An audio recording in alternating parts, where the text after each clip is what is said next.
और इसका विधान क्या है। क्योंकि नवरात्र के समय कलश स्थापना कब है, प्रतिपदा कब है, अष्टमी कब है और रामनवमी कब है, इस सबके बारे में जो तिथि है इस समय की, वो सब मैं बताने जा रहा हूँ। जैसे 9 अप्रैल 2024 को मंगलवार के दिन प्रतिपदा है। 9 अप्रैल से हमारा नवरात्र शुरू हो रहा है माँ जगदम्बा का, और 9 अप्रैल से हमारा अपने धर्म का नया वर्ष भी होता है। फिर जो अभी खरमास चल रहा है, ये खरमास उसी नवरात्र में समाप्त हो जाएगा 13 अप्रैल को। 13 अप्रैल को शनिवार के दिन रात्रि 11:17 से खरमास समाप्त हो जाएगा। उसके बाद शुभ कार्य शुरू हो जाएंगे। फिर आगे जो हमारा जो प्रतिपदा पहला दिन जो व्रत किया रहता है नवरात्र में, यह विधान है कि वो अष्टमी का भी व्रत करे। जो पहले दिन व्रत रहता है वो 8वें दिन भी व्रत रहता है माँ जगदम्बा का ध्यान करके। तो 16 अप्रैल मंगलवार को महाअष्टमी व्रत है। प्रतिपदा पहला जो नवरात्र शुरू हो रहा है वह 9 अप्रैल को है, और जो अष्टमी है वह 16 अप्रैल को मंगलवार को है। दोनों मंगलवार को है, एक 9 अप्रैल को मंगलवार को है, फिर अगले सप्ताह 16 अप्रैल को मंगलवार को महाअष्टमी व्रत है। और 17 अप्रैल बुधवार को रामनवमी होगा। 17 अप्रैल बुधवार को रामनवमी होगा। उसी दिन हवन, कन्या भोज आदि हम कर सकते हैं। और जो 9 दिन का व्रत रहेंगे, जो लोग 9 दिन का व्रत रहेंगे, वह अगले दिन, जैसे रामनवमी दशमी में पारण होता है, 9 दिन व्रत करके नवमी में दशमी में पारण होता है। जो भक्तजन 9 दिन का व्रत रहते हैं उनको दशमी में ही पारण करना होता है। तो दशमी में पारण जो है 18 अप्रैल गुरुवार को होगा। और जो पहले दिन और आखिरी दिन व्रत रहते हैं 2 दिन, वह 9 अप्रैल को व्रत रहेंगे। उसके बाद 16 अप्रैल को व्रत रहेंगे। और कलश स्थापना भी जो 9 दिन का होगा, जो 9 दिन व्रत रहेंगे, वो 9 अप्रैल को ही कर लेंगे, मंगलवार को। कलश स्थापना, दुर्गा जी की पूजा, और उसके बाद नवमी में हवन आदि करके कलश का जो है विस्थापन किया जाता है। और जो रामनवमी की पूजाई सामान्य रूप से हर जगह होती है, आप जो जहाँ हर घर में होता है, जो लोग करते हैं, वो तो महाअष्टमी मंगलवार को कलश स्थापना करेंगे 16 तारीख को, और 17 अप्रैल को रामनवमी को विदाई कर देंगे। तो ये हुआ हमारा दिन, कब से नवरात्र आरंभ हो रहा है, कब खत्म हो रहा है, कब पारण है। खरमास जो है 13 अप्रैल को खत्म हो रहा है। 14 अप्रैल से हर शुभ कार्य शुरू हो जाएंगे। वैसे तो नवरात्र एक ऐसा कहा जा सकता है कि शुभ मुहूर्त है कि जिसको कभी मुहूर्त न मिले, वो पूरे नवरात्र में हर एक शुभ कार्य होते हैं। कोई भी शुभ कार्य, चाहे मुंडन हो, चाहे कुछ भी करना हो, नवरात्र में देवी जी का जो 9 दिन होता है वो सबसे पवित्र होता है। जो जगत जननी है, माँ दुर्गा हैं, उनका ये 9 दिन, और ख़ास तौर पर जो भक्तजन हैं उन्हें 9 दिन, 9 अप्रैल से और 18 अप्रैल तक यह प्रयास करना चाहिए कि घर में लहसुन प्याज तक वर्जित कर देना चाहिए। अगर आप ये कर सकते हैं तो ये बहुत अच्छी बात है। 9 दिन लहसुन प्याज और तामसी भोजन घर में नहीं बनना चाहिए। अगर 9 दिन का कोई व्रत है, वहाँ तो एकदम अनिवार्य रूप से उनके घर लहसुन प्याज नहीं बनना चाहिए 9 दिनों तक। ये जगत जननी जगदम्बा है, नारी शक्ति जो है अपने आप में हमारे धर्म में बहुत पूजनीय है। जैसे हम लक्ष्मी के रूप में पूजते हैं, हम ज्ञान की देवी सरस्वती के रूप में पूजते हैं। हम दुर्गा माँ जगत जननी एक वही शक्ति हैं जिसके द्वारा ये पूरी सृष्टि चल रही है, पूरा संसार चल रहा है। जो हमारे आपके अंदर ये पूरे ब्रह्मांड में जो शक्ति है यही जगजननी है, यही आदि शक्ति है, दुर्गा है। जब इनका एक कथा है, पौराणिक कथा है, जब पूरे विश्व में तीनों त्रिलोक में एक महिषासुर नाम का राक्षस था और वह सभी देवी देवताओं को हरा चुका था। मानव की तो बातें छोड़िए, मानव तो उसके लिए भोजन थे, मानव जानवर जीव जंतु वो ये तो उसके भोजन थे, ये तो उसके माने कुछ नहीं थे। महिषासुर जो राक्षस था वह देवी देवताओं को भी हरा चुका था, ऐसा उसको वरदान प्राप्त था, उसको कोई मार ही नहीं पा रहा था। सभी देवता अपना अपना लोक छोड़कर भाग गए थे। तब सभी देवता इकट्ठा हुए और सभी देवताओं की शक्ति से जो माँ दुर्गा का अवतार है, माँ जगत जननी है, जगत की माता है, इनका उत्पत्ति कैसे हुआ ये हमारी पौराणिक कथाओं में सप्तशती में बताया गया है कि पूरे देवता जो हैं, जितने हमारे देवता हैं, सभी देवताओं की शक्ति इकट्ठा हुई, क्योंकि एक कोई उस महिषासुर को हरा नहीं सकता था, ऐसा उसको वरदान प्राप्त था, इतनी उसके पास शक्ति थी। तो सभी देवताओं का जो पावर है, जो शक्ति है, वो सभी शक्तियां इकट्ठा हुई और सभी शक्तियां जब इकट्ठा हुई तो उन्हीं शक्तियों से जगत जननी दुर्गा माता का अवतार हुआ। उन्हीं शक्ति से मां जगदम्बा दुर्गा मां का अवतार हुआ। और ये सबसे सुपर शक्ति, सबसे बड़ी पावर जो कहा जा सकता है हमारे धर्म में, क्योंकि आप अनुमान लगा सकते हैं कि जो हमारे पास ताकत है, जिन्हें हम शक्ति कहते हैं, ये भी उन्हीं अपनी शक्ति का अंश है। ये जो आपका पृथ्वी घूम रहा है, जो पूरा ब्रह्मांड गतिमान है, तारे चंद्रमा, जो आपका ये पृथ्वी घूम रही है, आखिर इसको कौन घुमा रहा है, कौन सी शक्ति है? यही शक्ति जगत जननी जगदम्बा है। बिना शक्ति के शिव नहीं है, बिना शक्ति के आपका शरीर नहीं है। जो हम बोल रहे हैं, जो आप बोल रहे हैं, यही वो पावर है, यही वो शक्ति है, यही जगत जननी जगदम्बा है। तो ऐसी जो कड़कड़ में विराजमान है, जो ताकत, जो पावर, जो शक्ति कड़कड़ में विराजमान है, वही जगदम्बा है, यही अलौकिक ज्योति है।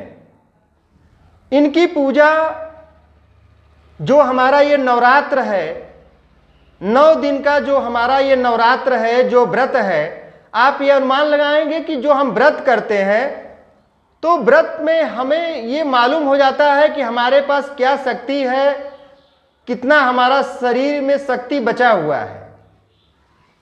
ठीक है, तो माँ जगत जननी जगत जगदम्बा है, शिव जी देवों के देव महादेव हैं और शिव शक्ति एक है। जब जब इस धरती पर अधर्म हुआ है, राक्षसों का अवतार हुआ है, अधर्म बढ़ा है, तब तब समय समय पर हमारे जो ईश्वर हैं भिन्न भिन्न रूप लेकर उन राक्षसों का वध करते हैं और धर्म की स्थापना करते हैं। तो महिषासुर जो राक्षस था वो तीनों त्रिलोक, पृथ्वी पर ही नहीं, तीनों त्रिलोक, स्वर्गलोक, मृत्यलोक, पाताल लोक, तीनों लोगों पर इसका अपना अधिकार हो गया। सभी देवताओं को मारने लगा, सभी देवताओं का राजपाट छीन लिया, पृथ्वी पर इसका राज हो गया। कहीं पर कोई पूजा पाठ सब बंद करवा दिया, चारों तरफ त्राहि त्राहि मच गया, कोई इसको मारने वाला नहीं था। तब सभी देवताओं के आशीर्वाद से, सभी देवताओं के शक्ति से, सभी देवताओं के जो अस्त्र शस्त्र मंत्र ताकत है, वह सब इकट्ठा हुए और माँ जगत जननी जगदम्बा का अवतार हुआ, जिन्हें हम दुर्गा माता कहते हैं। आप देखे होंगे कि जगत जननी जगदम्बा दुर्गा माता के 8 भुजाएं हैं। 8 भुजाएं में जो त्रिशूल है शिव जी का है, जो चक्र है उन्हें विष्णु भगवान दिए। इसी तरह सभी देवी देवता अपने अस्त्र शस्त्र और अपनी शक्तियां इनको दिए और ये शक्ति के रूप में अवतार। जैसे हम बताए ना कि जो हमारे अंदर शक्ति है, उसी तरह हमारे जो देवी हैं देवता हैं, उनके अंदर जो शक्ति है वही शक्तियां एकत्रित हुई और उन्हीं शक्ति से माँ जगत जननी जगदम्बा का अवतार हुआ। और जो आताताई था महिषासुर राक्षस, माँ जगत जननी बहुत आसानी से उसका वध कर दी। जो हमारे देवी देवता जिसको नहीं मार पा रहे थे, माँ जगत जननी जगदम्बा दुर्गा माँ बहुत आसानी से, जैसे बच्चों से खेला जाता है वैसे ही उस महिषासुर राक्षस का वध कर दी और धर्म की स्थापना हुआ। सभी देवी देवता अपने अपने लोक पर सुख में रहने लगे और पृथ्वी पर अत्याचार खत्म हो गया और सभी मानव अपने अपने जगह आराम से रहने लगे और पूजा पाठ हमारा धर्म स्थापित हुआ। तो ये जगत जननी जगदम्बा जो हमारा नवरात्र है 9 दिन का, उसके बारे में हम संक्षेप में बताए हैं कि स्त्री का सम्मान करना चाहिए। जैसे माँ है जगत जननी जगदम्बा है, तो स्त्री लक्ष्मी रूप में भी होती है, स्त्री शक्ति रूप में भी होती है, स्त्री दुर्गा रूप में भी होती है, सरस्वती के रूप में भी होती है। कहा जाता है, एक गांव में कहावत है कि अगर स्त्री चाहे तो घर को बर्बाद कर दे और स्त्री चाहे तो घर को स्वर्ग बना दे। इसीलिए महिलाओं, जहाँ जिस घर में महिलाओं का सम्मान होता है उस घर में लक्ष्मी का वास होता है, ऐसे हमारे धर्म पुराणों में कहा गया है। और वही स्त्री जब राक्षसी शूर्पणखा का भेष बना लेती है तो अपने कुल का नाश भी कर देती है। इसीलिए स्त्री को भी संयम बरतना चाहिए, अपने कुल का, अपने घर का मान सम्मान भी करना चाहिए। इसी के साथ नवरात्र में एक बार पुनः फिर अनुरोध है कि 9 दिन अगर संभव हो तो हमें लहसुन प्याज और तामसी भोजन का प्रयोग एकदम वर्जित कर देना चाहिए नवरात्र में। क्योंकि अगर जो नवरात्र में लहसुन प्याज या तामसी भोजन का अगर उसका उपभोग करता है तो यह एकदम क्लियर है, 100% क्लियर है कि वो नुकसान उसके घर में जरूर होता है। इसलिए माँ जगदम्बा का ध्यान करना चाहिए, उनकी पूजा करना चाहिए और घर में लहसुन प्याज एकदम वर्जित कर देना चाहिए। फिर अब थोड़ा सा इसमें हम जानकारी देना चाह रहे हैं, बहुत संक्षेप में। बहुत लोग जानते हैं, बहुत लोग नहीं भी जानते हैं कि हमें कैसे पूजा पाठ करना है, कैसे हमें कलश स्थापना करना है, कैसे हमें इसका विस्थापन करना है। इसके बारे में बहुत संक्षेप में हम बता रहे हैं, जिसको सभी लोग सामान्य रूप से कर लेंगे और करते भी हैं। आप पहले जो नवरात्र है जो 9 अप्रैल से हमारा शुरू हुआ है, तो जो 9 दिन व्रत करते हैं वो भक्तजन उसी दिन कलश स्थापना करें। जहाँ पर आप घर में कहीं भी पूजा पाठ करते हैं, हर घर में एक पूजा पाठ का स्थान बना रहता है, उस जगह आप लीप पोत कर पवित्र स्थान पर गंगा जल छिड़क कर वहाँ पर कलश की स्थापना करें। और सबसे प्रथम रूप सबसे पहले है कि हमारे धर्म में गणेश भगवान को प्रथम पूजनीय माना जाता है। उन्हें शिव जी का ऐसा वरदान है सभी देवताओं का कि कोई भी पूजा, जैसे कहते हैं ना कि चलो श्री गणेश आए किया जाए, किसी काम को जब हम आरंभ करते हैं तो कहते हैं चलो श्री गणेश किया जाए, श्री गणेश आए किया जाए। तो उसी तरह कोई भी कार्य अगर हम करते हैं तो हमारे प्रथम पूजनीय गणेश भगवान है, सबसे पहले हमें उनका ध्यान करना चाहिए। गणेश भगवान का कोई भी पूजा पाठ होता है तो सबसे पहले गणेश भगवान की पूजा करें, माँ गौरा की पूजा करें, ध्यान करें। न मंत्र आता हो कोई बात नहीं है, आप ध्यान करें, प्रणाम करें उनको, गणेश भगवान को। उसके बाद कलश स्थापना करें। कलश स्थापना के लिए नीचे जैसे आप एक अगर मिट्टी का बर्तन ले सकते हैं, मिट्टी का कलश ले सकते हैं। सबसे शुद्ध तो मिट्टी का ही कलश है। अगर आपको मिट्टी का कलश नहीं मिलता है तो आप घर में फूल का लोटा है जिसका उपयोग खाने पीने में न होता हो, वो पवित्र लोटा घर का हो, उसके गले में आप जो है रक्षा सूत्र बांध दें। उसको नीचे कलश को रखने के लिए आप थोड़ा सा शुद्ध बालू ले लें या फिर शुद्ध मिट्टी हो उसको रख लें। उस पर कलश को रख लें। कलश को रखने के बाद पहले उसमें गंगा जल डालें। गंगा जल डालने के बाद फिर उसके बाद तब जल डालें। थोड़ा सा गंगा जल, एक ढक्कन 1 चम्मच पहले गंगा जल डाल दें, क्योंकि गंगा जल अपने धर्म में सबसे पवित्र माना गया है। उसको पहले डाल लें, उसके बाद जल डालें। जल डालने के बाद हम कलश में, सभी लोग जानते हैं कि उसमें हम सुपारी डालें, खड़ी सुपारी, 1 सिक्का डालें और चंदन डालें। उसके बाद हम पंचपल्लव, आम का पत्ता उसमें डालें। अगर कूसा उपलब्ध हो तो अपने धर्म में कूसा भी बहुत पवित्र है, कूसे को उसमें डालें। उसके ऊपर परई में या कटोरी में जौ या चावल डालें। उसको रखकर कटोरी को कलश के ऊपर, फिर नारियल को लक्ष्मी कहा जाता है।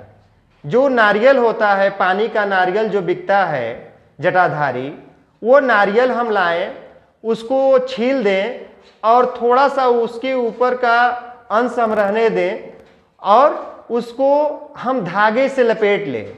लाल धागा जो रक्षा सूत्र होता है उस पर लपेट लें या फिर उसको लाल कपड़े से बांध दें और कलश के ऊपर उसको रख दें।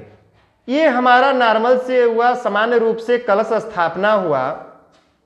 कलश को हम, जो 9 दिन की बात हम बता रहे हैं, जो व्रती 9 दिन रह रहे हैं उनको तो 9 अप्रैल को ही रख देना है। वही शुभ मुहूर्त है 9 अप्रैल, जब हम अपना नया वर्ष मनाते हैं। उसी समय देखिए कितना अच्छा है, जो हम 1 जनवरी मनाते हैं उस समय चारों तरफ ठिठुरन रहता है, चारों तरफ सब लोग। इस समय जो हम नया वर्ष मना रहे हैं, चारों तरफ एकदम देखिए पेड़ों से नन्हे नन्हे पत्ते निकलते हैं और नीम से भी वो नन्हा नन्हा पत्ता निकलता है कोमल सा। तो इस दिन हम नया वर्ष मनाते हैं, हमारे अनाज पैदा हो जाते हैं। हम भारतवासियों के घर में अनाज पैदा हो जाता है, खुशियाँ आ जाती हैं और तब हमारा ये नया वर्ष शुरू होता है। और हम नया वर्ष तामसी भोजन से नहीं शुरू करते हैं। हम नया वर्ष जो अपना शुरू करते हैं नवरात्रि से, इसमें ये हम व्रत करके, पूजा करके, माँ जगत जननी जगदम्बा की आराधना करके, शक्ति की आराधना करके कि हमारा पूरा वर्ष अच्छा से बीते, उसके हिसाब से हम नया वर्ष अपना मनाते हैं, व्रत और तपस्या से मनाते हैं। तो ये सबसे बहुत बड़ी बात है, अपने आप में बड़ी प्रतिष्ठा की बात है कि हम तामसी भोजन से नहीं अपनी खुशियाँ मनाते हैं, हम अपनी खुशियाँ जो है व्रत और तप से मनाते हैं। उसके बाद कलश स्थापना 9 दिन के जो व्रती हैं वो उसको करें। फिर हम संकल्प लें। जैसे कोई भी आप काम करते हैं तो एक लक्ष्य बनाते हैं कि हमको ये काम करना है। उसी तरह अगर आप 9 दिन का व्रत लेते हैं, अगर समय पर ब्राह्मण उपलब्ध नहीं है, अगर ब्राह्मण आपके घर नहीं आ रहे हैं, ब्राह्मण से अगर आप संकल्प नहीं ले पा रहे हैं, तो आप मन में संकल्प लें, अपने हाथ में अक्षत लें, जल लें, अगर फूल है तो फूल ले लें और सिक्का डाल लें। 1 रुपया, 11 रुपया, 21 रुपया, कुछ भी अपने हाथ में ले लें और दोनों हाथ पकड़ लें और माँ जगदम्बा का ध्यान करके अपना नाम, अपना क्या आपकी मनोकामना है, कौन सा दिन है, कौन सी तिथि है, ये लेकर और 9 दिन का संकल्प करें कि हे जगत जननी, हे जगदम्बे, मेरा नाम यह है, आज दिन ये है और आज के दिन से 9 दिन का मैं व्रत रहती हूँ या रहता हूँ और आपकी आराधना पूजा मैं करूँगी और व्रत भी रहूँगी। उसके बाद 10वें दिन पारण करूँगी। आप मेरी ये मनोकामना है, इसको पूर्ण करें और हमारे परिवार को सुख समृद्धि प्रदान करें, दीर्घायु प्रदान करें। तो ऐसा आप मन में संकल्प लें अगर आप बहुत कुछ नहीं पढ़ पाते हैं, बहुत कुछ मंत्र नहीं कर पाते हैं, तो आपको कुछ करने की जरूरत नहीं है।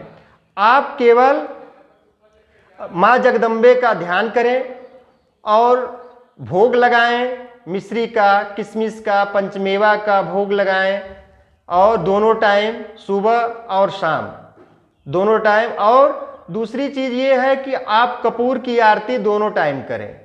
जब दिन 9 दिन अगर नवरात्र जो भी रहता है तो दोनों टाइम सुबह भी कपूर की आरती करें और शाम को भी कपूर की आरती करें। कपूर अपने आप में एक ऐसी एनर्जी है जो निगेटिव एनर्जी को खत्म करता है। कपूर जलाने से घर में जो नकारात्मक ऊर्जा होती है वो नष्ट होती है। इसीलिए बनाया गया है हमारे धर्म में कि हम कपूर की आरती करें। कपूर की आरती करने से जो विषाणु हैं, जो नुकसान करने वाले विषाणु हैं, वो खत्म हो जाते हैं। इसीलिए हमें कपूर की ही आरती अनिवार्य रूप से करनी चाहिए। तो माँ जगदम्बा की कपूर की आरती करें। और धूप हम जलाते हैं, जो अगरबत्ती जलाते हैं, वो अगरबत्ती के अंदर बांस का तिनका होता है। और बांस जलाना हमारे धर्म में बहुत हानिकारक माना गया है। बहुत बड़ा इससे पाप होता है, पितृ दोष लगता है। आप देखे होंगे कि मरने के बाद जो बांस की टिकठी बनती है वो भी लोग श्मशान में ले जाते हैं। श्मशान में तो वो बांस की टिकठी नहीं जलाई जाती है। बांस जलाने से पितृ दोष लगता है और घर में जितना लाभ होना चाहिए उससे बड़ा हानि होता है। और इसका वैज्ञानिक कारण भी है। बांस जलाने से एक अगर अगरबत्ती आप जला रहे हैं तो एक अगरबत्ती से जितना धुआं निकलता है उतना एक सिगरेट अगर जो आप पीते हैं तो एक सिगरेट जितना आपको नुकसान करता है उतना एक अगरबत्ती का धुआं आपको नुकसान करता है। इसलिए कभी भी वैज्ञानिक और धार्मिक दोनों तरह से अगरबत्ती घर में नहीं जलानी चाहिए। हमें धूप बत्ती जलानी चाहिए।